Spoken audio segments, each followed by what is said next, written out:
May 26, 1940, the beaches of Dunkirk, France. Hauptmann Friedrich Weber of the Wehrmacht's 18th Infantry Division watched through his field glasses as the last British boats disappeared beyond the horizon. Around him stretched a graveyard of abandoned equipment, nearly 2,500 artillery pieces, 64,000 vehicles, 500,000 tons of ammunition and stores. The British had escaped with their lives, but left behind almost everything needed to wage war. Weber picked up a discarded Lee Enfield rifle, examined it briefly, then tossed it aside. "They have nothing left to fight with," he transmitted to his commander, unable to suppress his satisfaction at the scale of the British disaster. "England is finished." What Weber didn't know, what none of the German officers surveying the wreckage of the British Expeditionary Force could have imagined, was that within 18 months, the weapon that would arm Britain's counterattack would be designed, tested and mass-produced. A submachine gun so crude that German soldiers would mock it as a plumber's nightmare, so cheap it cost less than a pair of boots, so simple it could be built in a bicycle shop. Within 4 years, that same weapon would be in the hands of every British paratrooper dropping into occupied Europe, carried by tens of thousands of resistance fighters emerging from the shadows and copied by the Germans themselves in a desperate attempt to arm their crumbling forces. The mathematics of disaster were stark in the summer of 1940. Britain stood alone against Nazi Germany, which controlled virtually all of continental Europe. The evacuation at Dunkirk, while saving 338,000 men, had cost the British Army nearly all its heavy equipment. Winston Churchill, speaking to Parliament on June 4th, was brutally honest about the situation. "Wars are not won by evacuations," he declared. The British Army had been stripped to its bones. Infantry divisions that should have been equipped with modern weapons found themselves training with wooden rifles and broomsticks. The Home Guard, comprising 1.5 million men ready to defend Britain against invasion, had almost no firearms at all. Old men drilled with pikes and shotguns, preparing to face the Wehrmacht with weapons that would have been outdated in the First World War. The submachine gun shortage was particularly acute. In 1940, the British military possessed fewer than 40,000 Thompson submachine guns, most of them purchased from the United States at enormous cost. The Thompson, beloved by American gangsters and lawmen alike, was a magnificent weapon, superbly engineered and devastatingly effective. It was also phenomenally expensive. In 1939, a single Thompson cost $200, equivalent to several months' wages for a working man. Even the simplified wartime model, the M1, still cost $70 per unit. Britain needed hundreds of thousands of submachine guns. At Thompson prices, the cost would bankrupt the nation. The crisis landed on the desk of Major Reginald Vernon, Shepherd, a career officer and weapons designer at the Royal Small Arms Factory in Enfield. Shepherd had spent years studying firearms design, focusing on how to make weapons more efficient, more reliable, more effective. Now he faced a different challenge entirely: how to make a weapon cheaper. Shepherd partnered with Harold John Turpin, a senior designer at the Royal Arsenal, to tackle what seemed an impossible task: design a submachine gun that could be manufactured in enormous quantities, require minimal machining, use readily available materials, be operated by soldiers with minimal training, and cost almost nothing. The specifications they received in the summer of 1940 were daunting. The British Army needed a submachine gun that could be produced at 1/10 the cost of a Thompson. It needed to be ready for mass production within months, not years, and it had to work. The name of their prototype was prosaic, almost boring in its bureaucratic precision. Sten, derived from the first letters of their surnames, Shepherd and Turpin, and the first 2 letters of Enfield. The weapon they created would become one of the most produced submachine guns in history. It would also become one of the most mocked. Harold Turpin worked in a converted radio factory in Perivale, Middlesex, throughout December 1940 and January 1941. In 36 days, working largely alone, he hand-built the first Sten submachine gun. Designated T-40-1, serial number 1, that prototype still exists in the collection of the British Army's Infantry and Small Arms School Corps at Warminster. Looking at it today, one can see the birth of a philosophy that would revolutionise wartime manufacturing. The Sten gun was built almost entirely from stamped metal. The receiver was a simple steel tube. The barrel was a piece of pipe with rifling cut into it. The bolt was a solid chunk of metal with a firing pin welded to the front. The trigger mechanism could be assembled by anyone who could read a diagram. There were no fancy finishes, no hand-fitting of parts, no precision machining beyond what was absolutely necessary for the weapon to function. A skilled metalworker, given the plans and basic tools, could build a Sten gun in 5 hours. The first version, the Mark I, still retained some traditional features. It had a wooden handguard, a folding foregrip, a conical flash hider. Within weeks, designers stripped away these refinements. The Mark I Star removed the wood and the flash hider. Still too complex. The Mark II, which would become the standard model, was stripped down to absolute essentials. A metal tube for a receiver, a metal stick for a stock, a horizontal magazine sticking awkwardly out the left side. It looked like something assembled in a garage by an enthusiastic amateur. That was precisely the point. The cost figures were staggering in their implications. A Thompson submachine gun cost $200 in 1939. By 1942, even the simplified M1 Thompson still cost $70. A Sten gun cost £2, 10 shillings, roughly $11 in American currency. One Thompson could arm 18 men with Sten guns. The cheap magazine was copied directly from the German MP-38, itself based on earlier German designs. It was a double-column, single-feed design, meaning rounds were stacked in 2 rows but fed into the chamber one at a time. This arrangement was prone to feeding problems, particularly if the magazine was fully loaded. Soldiers quickly learned never to load more than 30 rounds in the 32-round magazine. The side-mounted magazine, while practical for keeping the weapon's profile low when prone, created its own problems. Soldiers instinctively grabbed the magazine as a hand grip. This put stress on the magazine catch and could cause feeding failures. Later models would add a vertical foregrip to discourage this habit. The Sten fired from an open bolt, a simple blowback design. Pull the trigger, and the bolt, pushed forward by spring pressure, stripped a round from the magazine, chambered it, and fired in one continuous motion. Simple, reliable in theory, but with consequences. An open bolt weapon had no safety against accidental discharge if dropped on its bolt.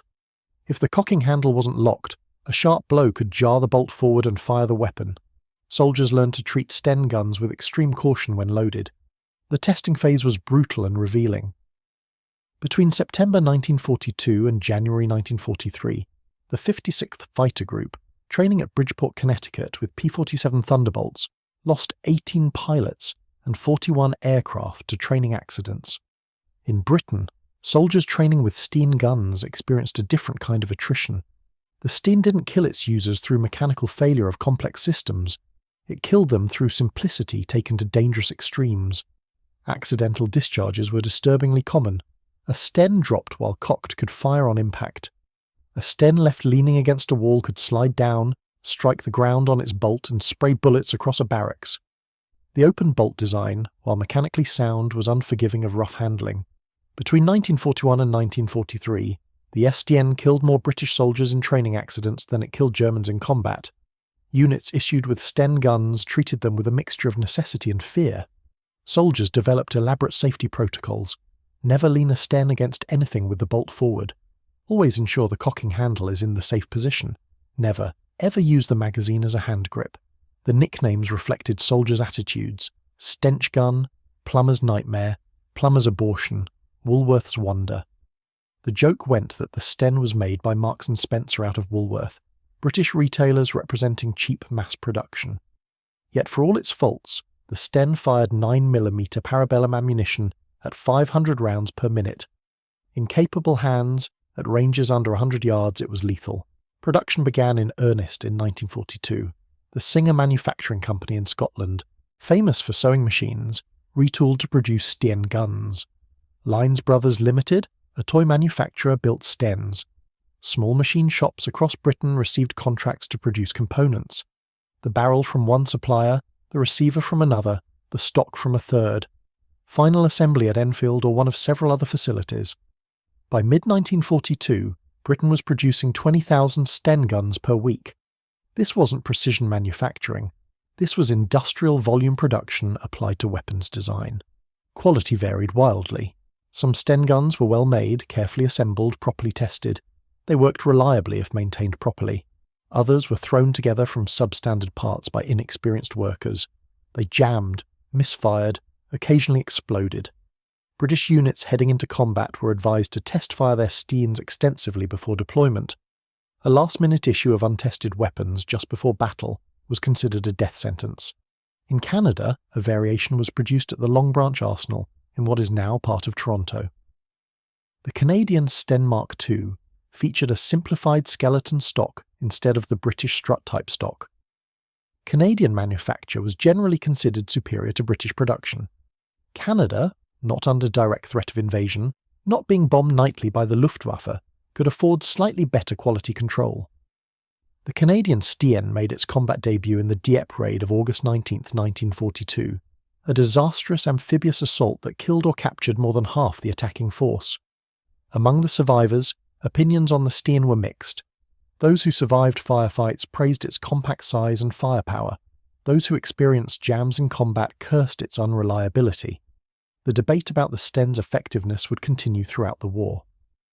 The first significant German encounter with the Sten came not in combat between regular forces, but through intelligence gathering in occupied France.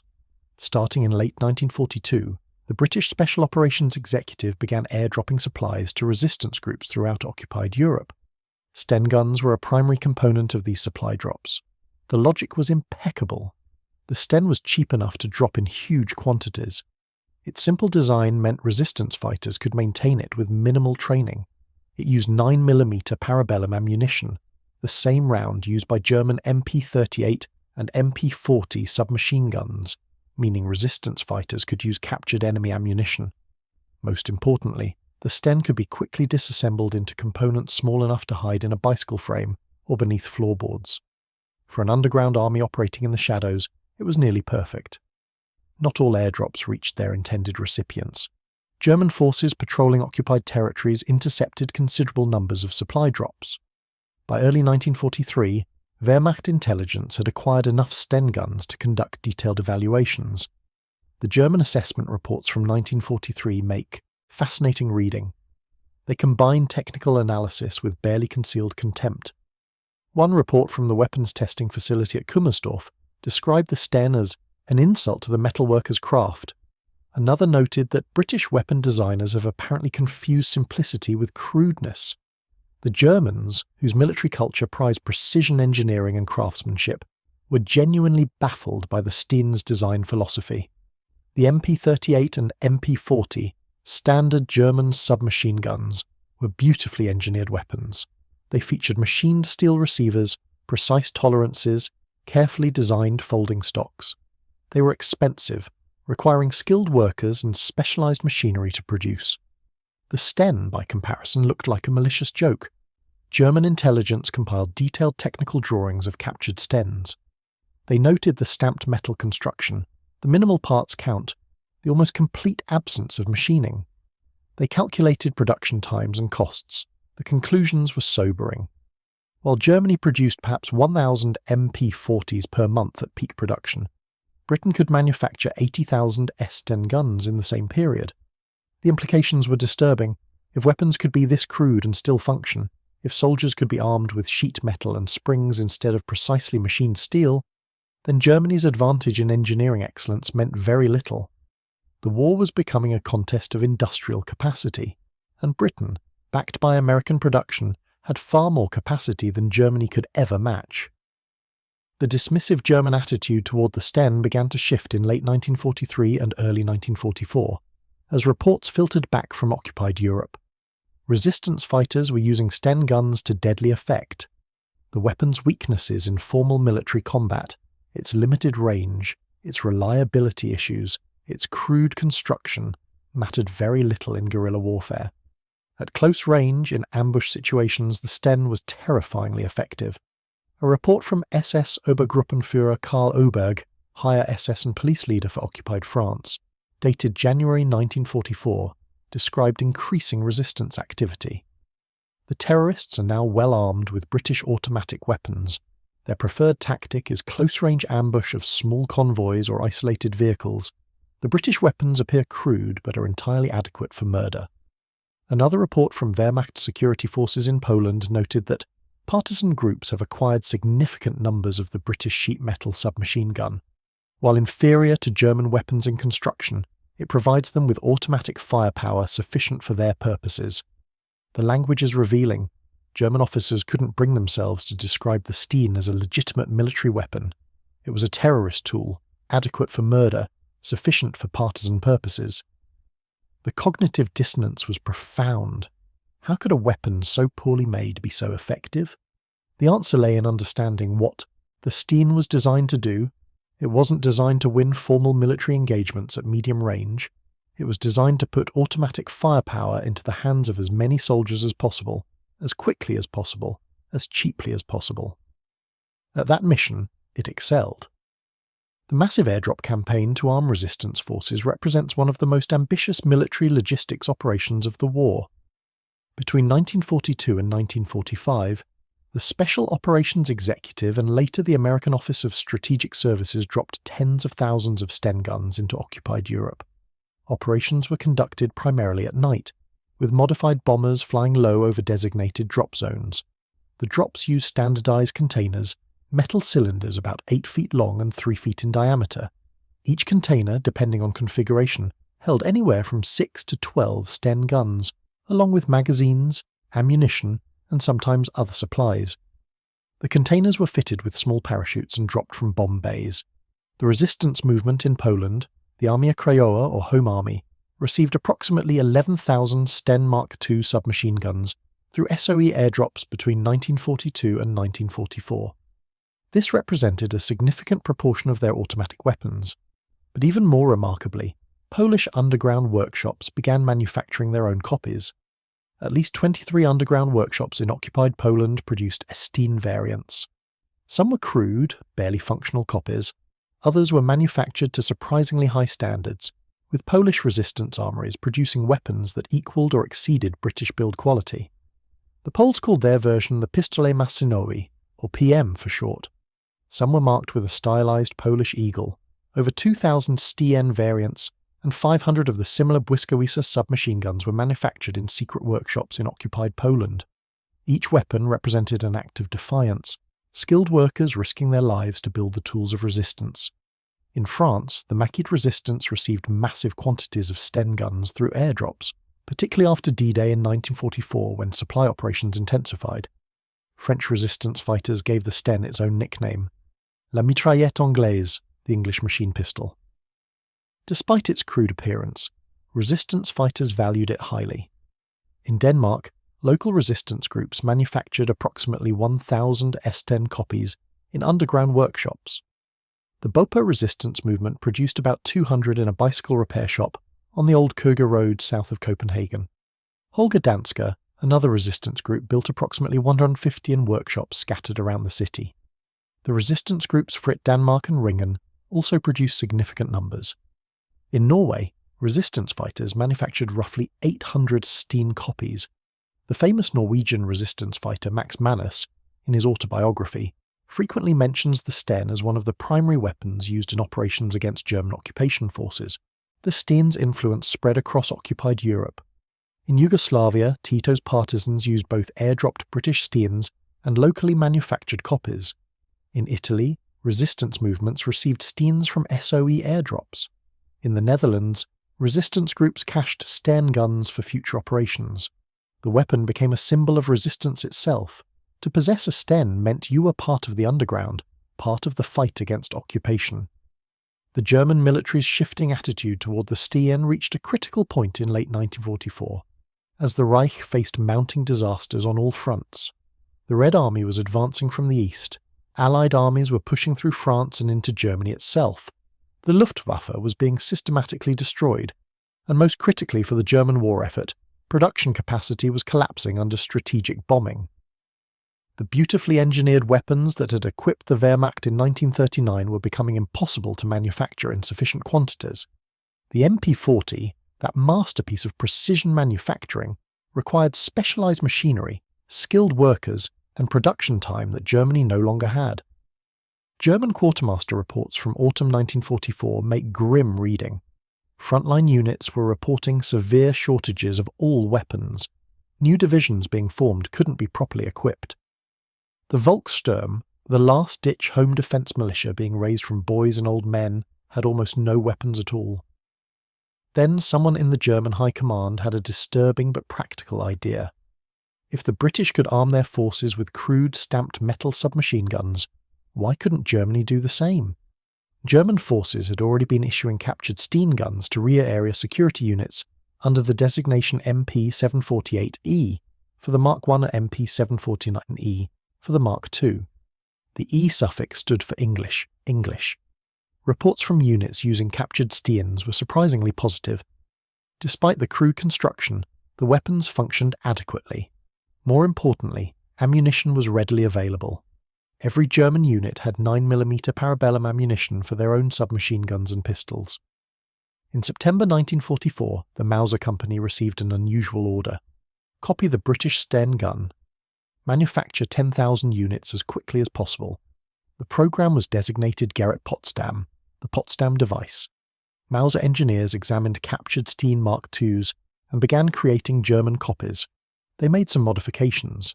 The magazine housing was rotated from the British left-side mounting to a right-side configuration, matching German ergonomic preferences. The barrel shroud was modified slightly, but fundamentally the Gerrit Potsdam was a copy of the Sten. This represented an extraordinary reversal. German military culture had always prized quality over quantity. German weapons were supposed to be superior to enemy equipment through better engineering, better materials, better design. The idea of copying a crude British submachine gun was almost insulting to German engineering pride. But pride couldn't stop Soviet tanks. Pride couldn't arm the Volkssturm. Pride couldn't manufacture weapons when factories were being bombed to rubble. The Gerrit Potsdam program was a tacit admission that the British had been right. Simple weapons, manufactured quickly in enormous quantities, were more valuable than sophisticated weapons that couldn't be produced fast enough. As it turned out, even copying the Sten proved difficult. German production methods geared toward precision manufacturing struggled with the loose tolerances and simple stamping processes that made the Sten so quick to produce. The Gerrit Potsdam program managed to manufacture only a few thousand weapons before the war ended. But Germany's desperation produced an even cruder copy. In late 1944, Ludwig Vorgrimler, working for Mauser, simplified the Sten design even further. The result was designated the MP-3008, essentially a Sten with a vertical magazine feeding from below instead of horizontally from the side. This configuration allowed the use of standard MP-40 magazines. The MP-3008 was intended as an absolute last-ditch weapon. No frills, no refinements, just a tube that fired bullets. It could be produced in workshops with minimal machinery. Plans called for manufacturing hundreds of thousands to arm the Volkssturm. In practice, only a few thousand were ever made. The war ended before mass production could begin. But the symbolism was profound. Germany, which had laughed at the Sten in 1943 as a crude British improvisation, was copying it desperately in 1945 in a futile attempt to arm its collapsing military. The crude plumber's nightmare had become the model for German weapons production. It was an admission of defeat as clear as any battlefield surrender. The transformation of British military attitudes toward the Sten followed a different trajectory than German opinion. British soldiers never loved the Sten. It remained crude, ugly, prone to accidents if mishandled. But they learned to use it effectively. The key was understanding what the Sten could do and what it couldn't. At ranges beyond 100 yards, the Sten was nearly useless. The crude sights, the pistol-caliber ammunition, the light weight that made it difficult to hold steady, all combined to make accurate fire at distance almost impossible. But at close range, in the confined spaces of urban combat or forest fighting, the Sten was devastating. British paratroopers became the Sten's greatest advocates. Airborne forces needed weapons that were lightweight, compact, and provided automatic firepower. The Sten Mark V, introduced in 1944, was specifically designed with paratroopers in mind. It featured wooden furniture, a bayonet mount, improved sights, and better overall finish. While not designed exclusively for airborne forces, it became closely associated with them. The Sten Mark V made its combat debut during Operation Market Garden in September 1944, the massive airborne assault on Arnhem in the Netherlands. British paratroopers jumped into Holland carrying Sten guns and 7 loaded magazines, 240 rounds of ammunition. Additional supplies were dropped in containers, with each Sten bandolier holding 7 additional magazines. At Arnhem, British paratroopers faced the nightmare scenario that market garden planning had failed to anticipate. Instead of the light rear area security forces they expected, the 1st Airborne Division encountered 2 SS Panzer divisions refitting in the area. British paratroopers armed primarily with Sten guns, bolt-action rifles and light support weapons faced German tanks, armoured personnel carriers and heavily armed infantry. The battle that developed around Arnhem Bridge and in the town of Oosterbeek became a desperate last stand. Lieutenant Colonel John Frost's 2nd Battalion reached the northern end of Arnhem Bridge on the evening of September 17th. They held that position for 4 days against overwhelming German forces, waiting for relief that never came. Sten guns were used extensively in the house-to-house fighting. At close quarters, clearing rooms and defending buildings, the Stens' firepower was valuable. British paratroopers learned to conserve ammunition, firing in short bursts, making every magazine count. Private J. Connington of Selby, Yorkshire, was photographed on September 20th, in action with his Sten gun at divisional headquarters. The photograph shows him crouched behind cover, the distinctive horizontal magazine of the Sten visible, his expression one of grim concentration. Alan Lee, a member of the British Parachute Regiment during the war, later recalled his experience with the Sten at Arnhem. When you went into a village, or went into a house, whatever it was a reliable weapon. It wasn't a reliable instrument for anything over 100 yards, but for anything close quarters, it was very reliable. The Battle of Arnhem was ultimately a British defeat. Of approximately 9,000 men from the 1st Airborne Division who dropped into Holland, only 2,163 were evacuated back across the Rhine on September 25th. The rest were killed, wounded, or captured. But the fighting demonstrated something important about the Sten.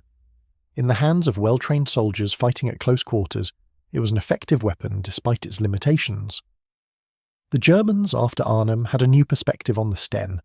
They had captured hundreds of the weapons, along with thousands of British paratroopers. Interrogation reports from Arnhem prisoners revealed German surprise at how heavily armed British paratroopers were with automatic weapons. Standard German infantry doctrine in 1944 issued submachine guns primarily to officers, NCOs and specialists. British airborne forces armed entire units with Sten guns. A German intelligence assessment compiled after Market Garden noted that British airborne forces demonstrate significantly higher concentration of automatic weapons than previously assessed. The crude British submachine gun appears to be issued on a scale approaching 1 per man in some units. This was in fact an exaggeration, but it reflected German recognition that the British had achieved something remarkable. By manufacturing a submachine gun so cheap it could be issued almost without limit, they had fundamentally changed infantry firepower calculations.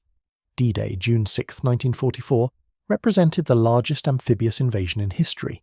British forces landing on Sword and Gold beaches, Canadian forces on Juno, American forces on Utah and Omaha, all supported by massive naval and air bombardments. Among the British and Canadian forces coming ashore, Sten guns were ubiquitous. Commandos, paratroopers who had dropped inland hours earlier, regular infantry, all carried Stens alongside their rifles. In the chaotic fighting through Normandy's hedgerows, the Sten proved its worth. The bocage country of Normandy, with its thick hedgerows dividing small fields, created perfect conditions for close-range ambush combat. Soldiers advancing through this terrain could see only yards ahead. Firefights erupted suddenly at ranges where the Sten's limitations didn't matter. British infantry learned to use the Sten aggressively in hedgerow fighting. When assaulting a German position, riflemen would provide covering fire while soldiers with Stens moved close, then opened fire at ranges where automatic weapons were decisive. The tactic was crude but effective. By late 1944, British and Canadian forces had thoroughly integrated the Sten into their tactical doctrine. It was no longer seen as an inferior substitute for better weapons. It was understood as a specialized tool, excellent for specific purposes, mediocre for others. The Sten's greatest success story was with resistance forces. For underground fighters operating in occupied territories, the Sten's advantages far outweighed its disadvantages. Consider the situation of a resistance cell in occupied France in 1943. They had limited access to weapons, limited ammunition, limited training facilities. They needed firearms that could be hidden quickly, maintained with minimal tools, operated by civilians who had never fired a weapon before. The Sten met all these requirements. It could be disassembled into pieces small enough to hide in a car door panel or beneath floorboards. The pieces were robust enough to survive rough handling and poor storage conditions. Reassembly was simple enough that someone could learn it in minutes. Most importantly, the Sten's crude simplicity meant it could be field repaired by anyone with basic mechanical skills and access to hand tools. Resistance fighters across Europe became expert Sten mechanics, modifying, repairing and maintaining their weapons with whatever materials they could acquire. When parts wore out or broke, they fabricated replacements in basement workshops. When magazines became damaged, they carefully bent the feed lips back into shape. The Sten's lack of sophistication became its greatest asset in resistance hands. The most remarkable aspect of the Sten's service with resistance movements was the sheer scale of local production. Across occupied Europe, underground workshops manufactured thousands of Sten copies. The Polish underground produced over 2,000 Stens and Sten variants between 1942 and 1944. These weren't crude pipe guns thrown together in desperation. Many Polish-made Stens were manufactured to standards matching or exceeding British production. Some workshops even added their own improvements. The Błyskawica, a Polish Sten variant, featured a more reliable magazine design and improved sights. Production took place in secret workshops hidden in apartment buildings, warehouses, and industrial facilities still operating under German supervision. Workers smuggled materials a piece at a time. Machinery was obtained or improvised. The danger was absolute. Discovery meant certain execution, not just for the workers but for their families. Yet production continued throughout the occupation. The Danish resistance manufactured approximately 1,000 Stens. The Norwegians built around 800.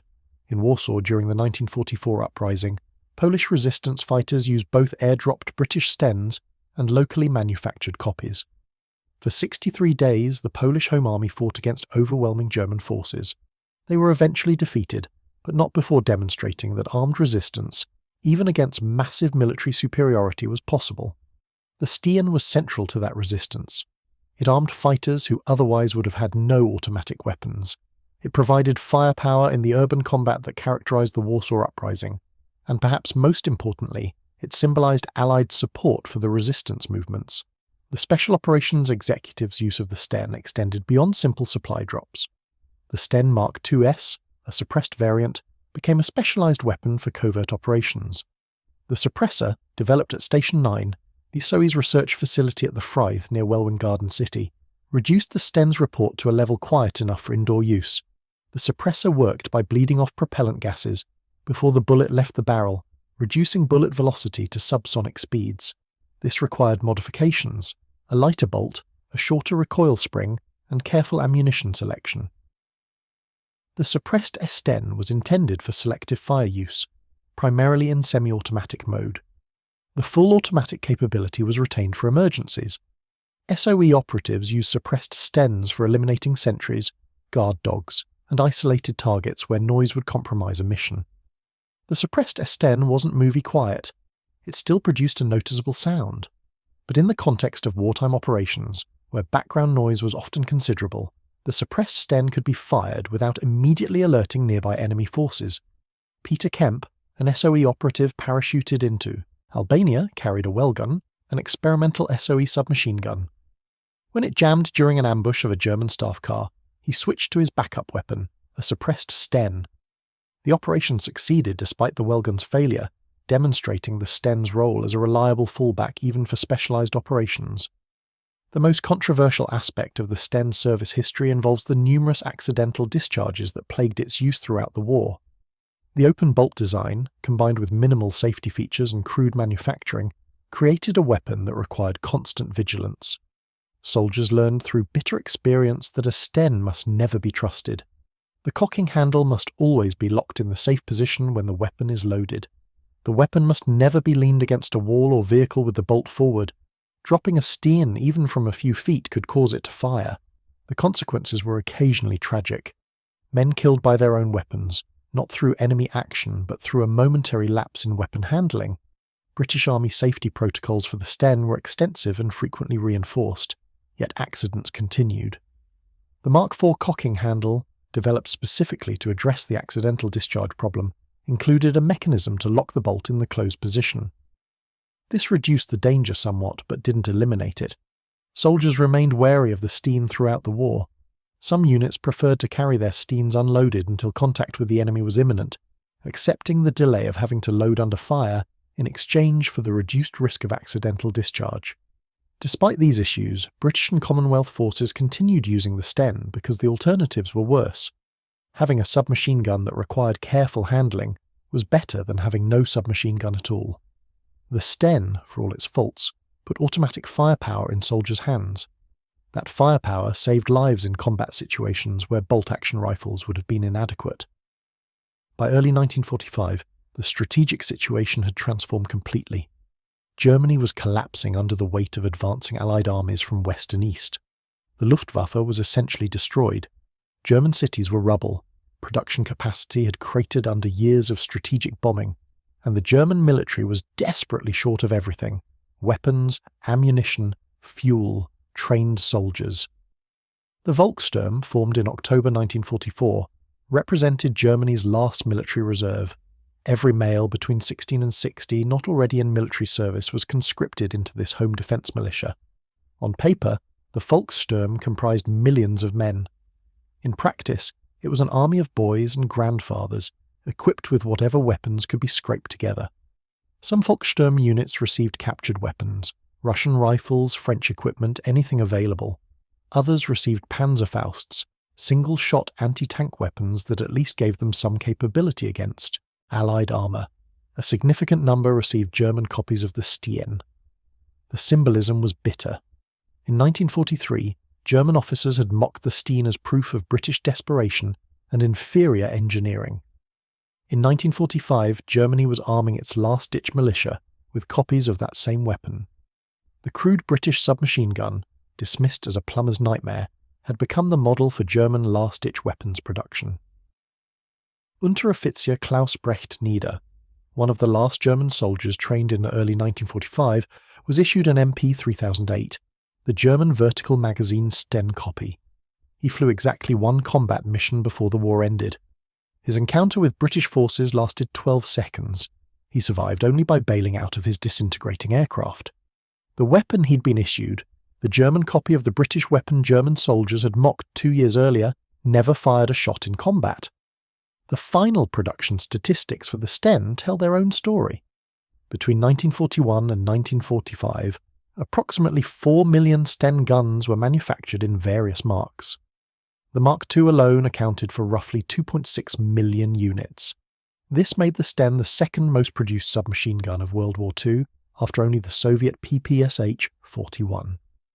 Britain manufactured these 4 million weapons while simultaneously producing aircraft, tanks, artillery, ships, and all the other material of modern war. The cost in resources was minimal. The cost in British pounds was roughly 10 million, equivalent to perhaps 50 modern fighter aircraft.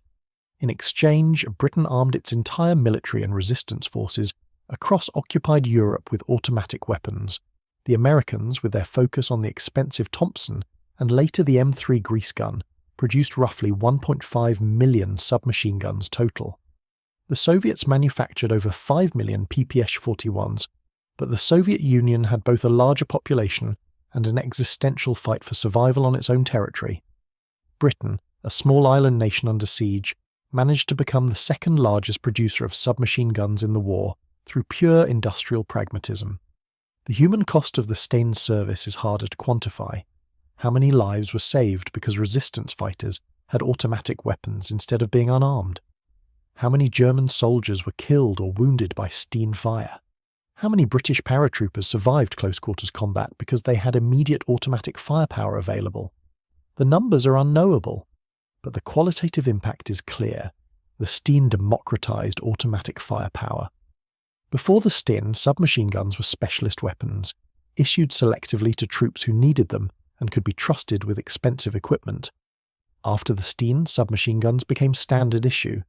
British infantry sections in 1944 routinely included multiple Sten guns. Commando units were armed almost exclusively with Stens and rifles. Airborne forces carried Stens as primary weapons. This transformation changed infantry tactics fundamentally. Units, with multiple automatic weapons could generate suppressive fire that pinned enemy forces while other elements manoeuvred. The fire and movement tactics that became standard in the post-war period were enabled by the widespread availability of automatic weapons. The Sten, more than any other Allied weapon, made that availability possible. German military assessments of Allied infantry capabilities evolved dramatically between 1943 and 1945. Early war German doctrine assumed German units would have superior firepower through better training, better tactics, and selective use of automatic weapons. By 1944, that assumption was reversed. Allied infantry units, particularly British and Commonwealth forces, demonstrated consistently higher volumes of automatic fire than German units could match.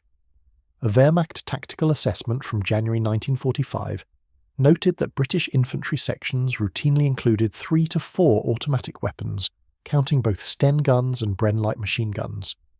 Comparable German sections typically had 1 MG42 machine gun, and perhaps 1 or 2 MP40 submachine guns. The concentration of automatic weapons gave Allied forces a sustained fire advantage that German forces found increasingly difficult to counter. More significantly, the assessment noted that British forces seemed willing to expend ammunition at rates German forces couldn't match. A British section engaged in combat would fire thousands of rounds. A German section, desperately short of ammunition by late war, had to conserve every cartridge. The Sten enabled this ammunition expenditure because it was chambered in 9mm parabellum, one of the most common pistol cartridges in the world. Ammunition production was relatively simple and cheap. The British could afford to let soldiers fire Sten guns on full automatic because the ammunition cost was negligible compared to other war expenses. The post-war fate of the Sten was complex. British forces continued using Sten guns well into the 1950s. The weapon was cheap to maintain, ammunition was readily available, and replacing millions of weapons would have been prohibitively expensive for a Britain bankrupted by 6 years of total war.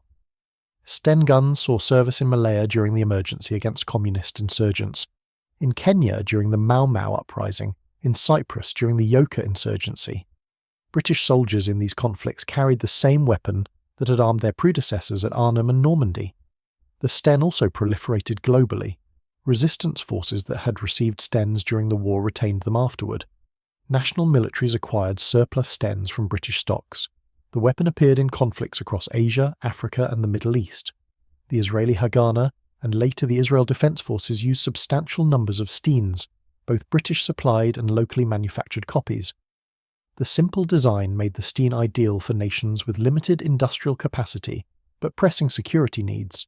Several countries developed their own Sten variants. Argentina manufactured the PAM submachine guns, essentially Sten copies with minor modifications. Other nations produced unlicensed copies or derivatives. The Sten's influence on post-war submachine gun design was profound. The stamped metal construction, simple blowback operation, and minimal parts count became standard features of submachine gun design. The Soviet PPS-43, the American M3 grease gun, the German MP-3008, all showed Sten influence in their design philosophy. British forces finally began replacing the Sten in the late 1950s with the Sterling submachine gun. The Sterling was, in many ways, what the Sten should have been. It retained the stamped metal construction and simple blowback operation, but added proper ergonomics, better sights, improved reliability, and actual safety features. The Sterling served British forces until the 1990s, a testament to the basic soundness of the design philosophy the Sten had pioneered. But the Sterling cost significantly more than the Sten. It required more machining, more careful assembly, more extensive testing. In peacetime, Britain could afford to build better weapons. In 1941, facing potential invasion with an army stripped of equipment, Britain needed weapons immediately, in enormous quantities, at minimal cost. The Sten met that need. Nothing else could have. The veterans who carried Sten guns in combat maintained complex feelings about the weapon decades after the war. Most acknowledged its crudeness, its unreliability, its tendency toward accidents. But many also expressed appreciation for what it provided. Alan Lee, the British paratrooper who fought at Arnhem, spoke for many when he described the Sten as reliable at close quarters. It wasn't a marksman's weapon, it wasn't elegant. But when you needed automatic fire immediately, in a room or a street or a hedgerow, it worked. That was enough. Major Robert Kane, who earned the Victoria Cross at Arnhem for his actions against German armour, used a Sten throughout the battle. In post-war interviews, he never complained about the weapon. It was simply part of his equipment, like his boots or his helmet. It did what was needed. William Ford, an SOE operative who parachuted into Yugoslavia to work with Tito's partisans, carried a suppressed Sten on multiple operations. He later wrote that the Sten was perfectly adequate for the work he did. Silent enough for guard elimination, reliable enough for emergency firefights, simple enough that Yugoslav partisans with minimal training could use captured weapons effectively. The German perspective on the Sten evolved from mockery through respect to imitation. Former Luftwaffe General Adolf Galland, in post-war interviews, acknowledged that German engineering prejudices had blinded them to the Sten's real value. The Americans built an American weapon, he said of the P-47 Thunderbolt, designed around production and firepower. The British did the same, with the Sten. We Germans kept building precision weapons we couldn't manufacture in sufficient quantities. We lost the production war, and that decided everything else. General Major Hans von Luck, who commanded armoured forces in Normandy and later in the East, encountered British forces armed with Stens repeatedly. In his memoir, Panzer Commander, he noted that British infantry in 1944 demonstrated significantly more automatic firepower than his own forces. The crude British submachine gun appeared everywhere, in the rubble of Caen, in the bocage hedgerows, in the streets of German towns. It was cheap, ugly, and effective. Like much about the British war effort, it worked despite appearances. The Germans built beautiful weapons, the British built weapons that won. The most remarkable testimony comes from German soldiers who used captured Stens.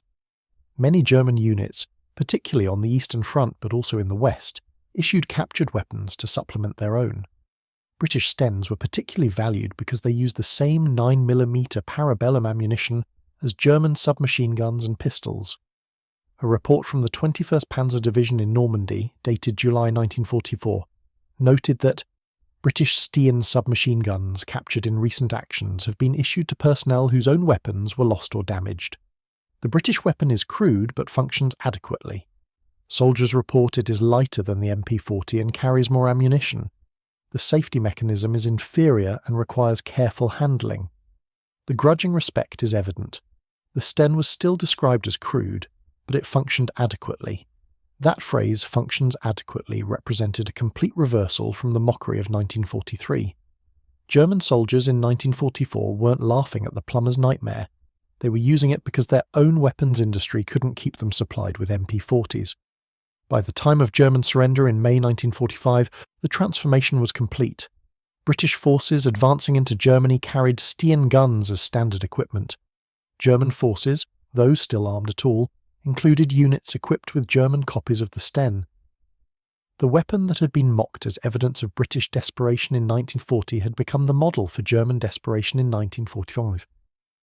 The crude submachine gun built in bicycle shops and toy factories had outlasted the precision products of German engineering excellence. At the various surrender ceremonies across Europe in May 1945, British soldiers stood guard with Sten guns slung over their shoulders.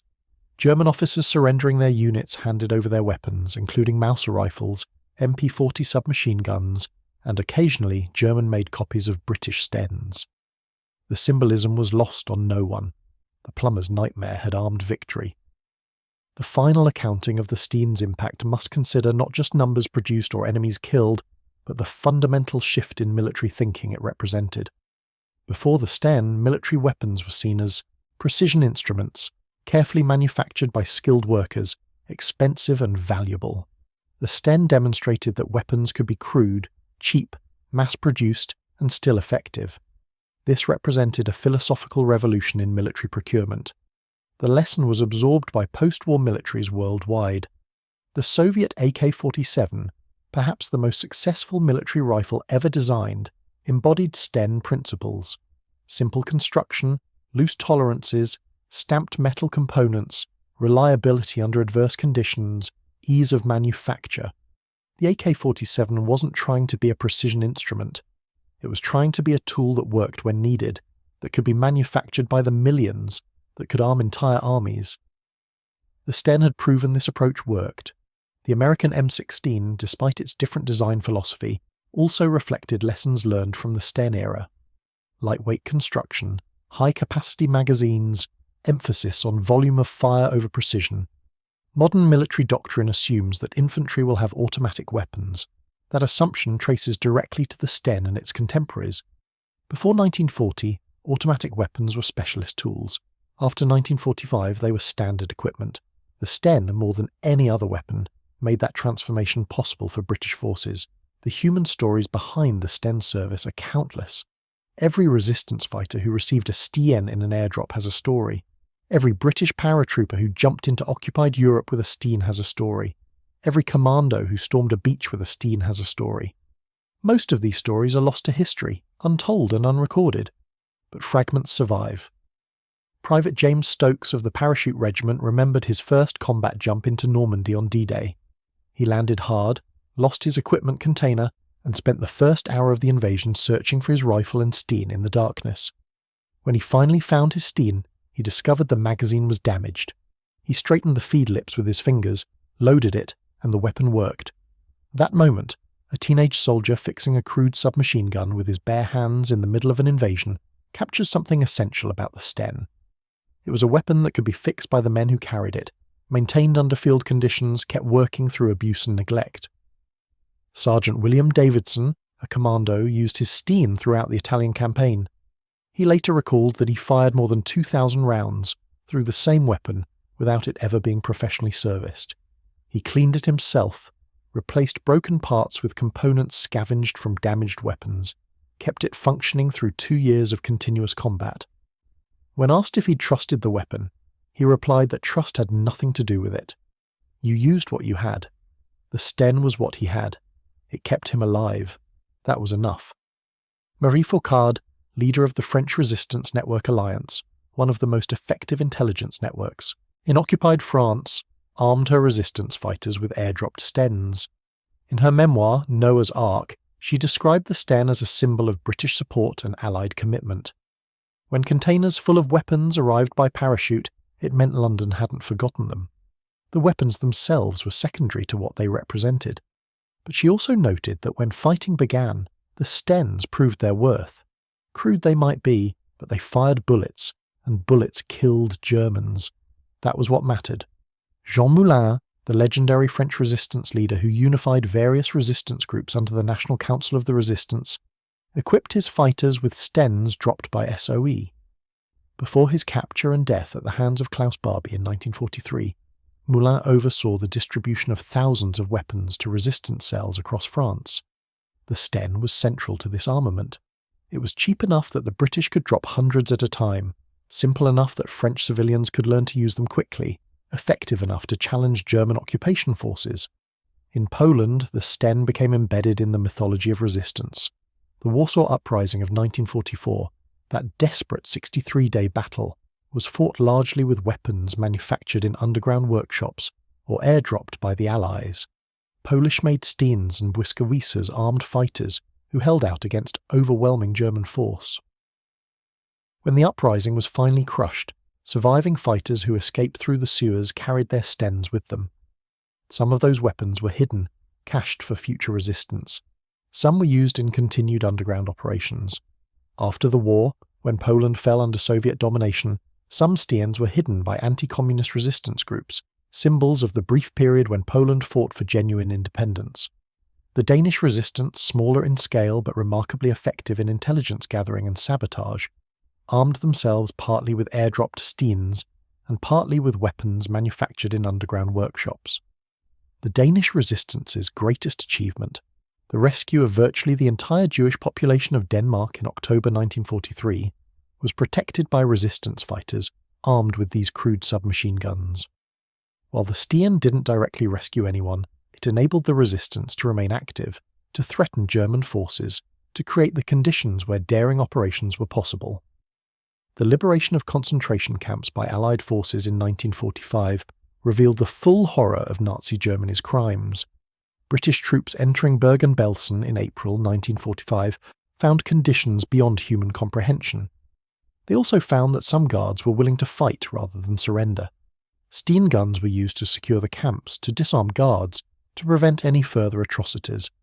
The weapon that had been built in toy factories and bicycle shops ended its war, liberating the victims of industrial genocide. The symbolism cuts both ways. The crude British submachine gun stood against the organised evil of the Third Reich. Simplicity and mass production against sophistication and horror. At Belsen, British soldiers carrying Stens oversaw the arrest of camp guards. The guards, some of them still armed with precision-manufactured German weapons, were disarmed by soldiers with sheet metal submachine guns. The reversal was absolute.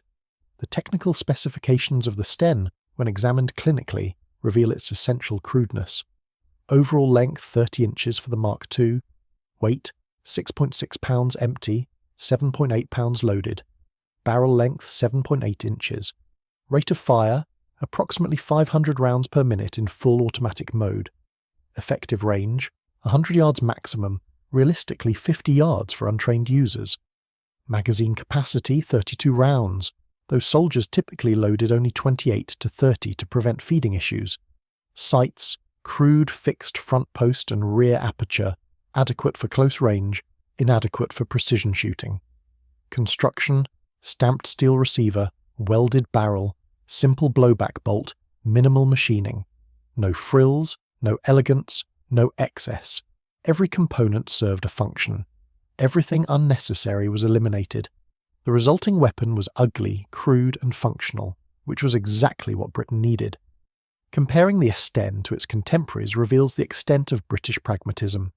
The Thompson submachine gun, approximately the same overall length, weighed 10.8 pounds empty. It featured a machined receiver, complex delayed blowback mechanism, precision-fitted parts, beautiful wood furniture. It cost 35 times more than a Sten. The German MP40 weighed 8.8 pounds empty, featured sophisticated folding stock, excellent ergonomics, reliable feeding. It cost approximately 6 times more than a Sten to manufacture. The Soviet PPS-41 weighed 8 pounds empty, featured a drum magazine holding 71 rounds, high rate of fire, robust construction. It cost approximately twice as much as a Sten to produce. The Sten sacrificed everything except basic functionality to achieve its cost target. The result was a weapon that did one thing adequately and nothing else well. But adequacy, when multiplied by 4 million units, became overwhelming superiority. 1 million Sten guns represented more automatic firepower than any military had possessed at the start of the war. The cost to Britain was approximately £3 million, a rounding error in the overall war budget. Those million weapons armed British forces, Commonwealth forces, resistance movements across Europe, and anyone else fighting against the Axis. The strategic impact was incalculable. How do you measure the value of arming the French resistance? What price do you put on giving Polish fighters the tools to resist? How do you calculate the worth of ensuring every British paratrooper had automatic firepower? The Sten's true cost wasn't measured in pounds or dollars. It was measured in the difference between an armed resistance and an unarmed population, between a British paratrooper with a submachine gun and one with only a bolt-action rifle, between victory and defeat. The German soldiers who laughed at the Sten in 1943 were laughing at what they saw as British desperation and incompetence. "Look at this crude weapon," they said. "This proves the British are finished, reduced to building guns in their garages." What they didn't understand, what German military culture made it difficult to understand, was that the crudeness was intentional. The British hadn't tried to build a precision submachine gun and failed. They had deliberately designed a crude submachine gun because crude weapons could be built in the necessary quantities. German engineering excellence produced the MP40, a beautiful weapon. British industrial pragmatism produced the Sten, an ugly weapon. Germany built thousands of MP40s. Britain built millions of Stens. In a war of attrition, quantity mattered more than quality. The Germans learned this lesson slowly, reluctantly, too late. By the time they began copying the Sten in 1944, the war was already lost. The crude British weapon they had mocked had armed the forces that were destroying the Third Reich. At the Imperial War Museum in London, multiple Sten guns are preserved in the collection. Some are pristine, museum-quality pieces showing what the weapon looked like when new. Others are battered, worn, marked by years of hard use. One Sten Mark II in the collection was recovered from a French resistance cache, hidden since 1944, still wrapped in the oiled paper that protected it from rust. The museum label notes it was manufactured in April 1943 at the Lines Brothers factory, a toy manufacturer converted to weapons production. The weapon was dropped into occupied France in June 1943 as part of an SOE supply operation. It armed resistance fighters through the liberation. After the war, someone, perhaps the fighter who had used it, perhaps a relative, chose to preserve it rather than surrender it to authorities. For decades, it remained hidden. Eventually, it was donated to the museum. Looking at this artifact, you can see the entirety of the Stens story. Manufactured in a toy factory, dropped by parachute into occupied territory, used by resistance fighters against German occupation, preserved as a memorial to courage and sacrifice. The crude stamped metal components, the simple construction, the utilitarian design, all serve as reminders that wars are not won by the best weapons but by adequate weapons in sufficient quantities, used by brave people willing to fight. The Sten Mark II submachine gun, that plumber's nightmare, that crude sheet metal tube with a spring, killed more German soldiers than many sophisticated weapon systems. It armed the resistance movements that made occupation costly and dangerous. It equipped the paratroopers who jumped into Normandy and Arnhem. It provided British infantry with automatic firepower throughout the war, and it did all this while costing less than a pair of decent boots. That's the Stens legacy, not elegance or precision or engineering excellence. Adequate functionality multiplied by industrial-scale production. Crudeness transformed into strategic advantage. The weapon they laughed at became the weapon they feared, then the weapon they copied, then the weapon they surrendered to. By May 1945, there were no German soldiers left to laugh at the Sten. The ugly British submachine gun had helped bury the Third Reich under an avalanche of cheap, crude, mass-produced firepower. German engineering excellence, that pride of precision and quality, had lost to British industrial pragmatism. The plumber's nightmare had won the war.